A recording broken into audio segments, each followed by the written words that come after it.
Jangan lupa, klik tombol subscribe-nya.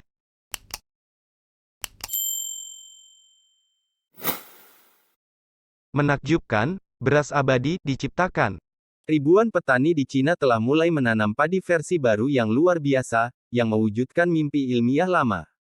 Tanaman padi ini disebut juga padi abadi, karena tidak perlu ditanam lagi setiap musim, melainkan muncul dari tahun ke tahun dari akarnya yang berumur panjang di dalam tanah.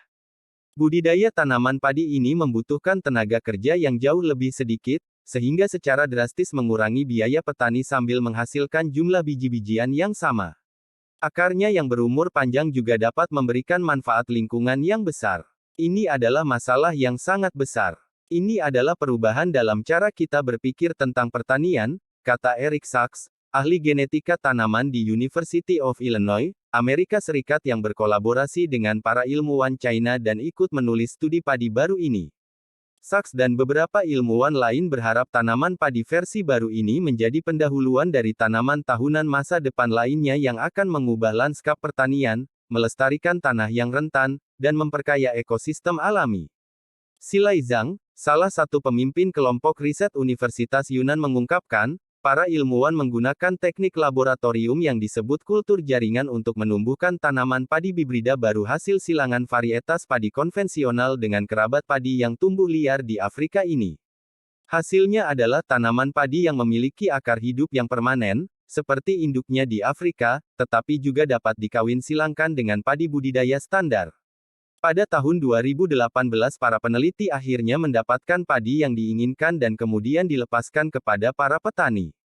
Mereka mencatat, sekitar 11.000 pertanian kecil menanam padi abadi pada tahun 2020, di area total sekitar 9.000 hektare. Setahun kemudian, jumlah petani yang mau mencoba varietas baru meningkat 4 kali lipat, dan luas tanam melonjak menjadi 38.000 hektar. Menurut Zhang, banyak petani yang tertarik dengan padi tahunan karena tidak membutuhkan banyak tenaga.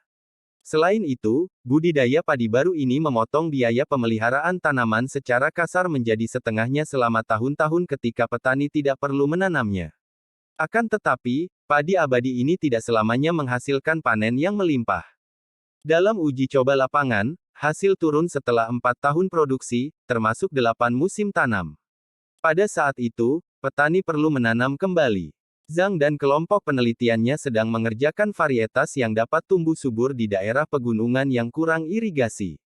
Selain dipromosikan di Cina, padi abadi ini juga tengah diuji coba di Uganda, melibatkan perusahaan besar China, BGI Genomics Akademi Ilmu Pertanian negara itu.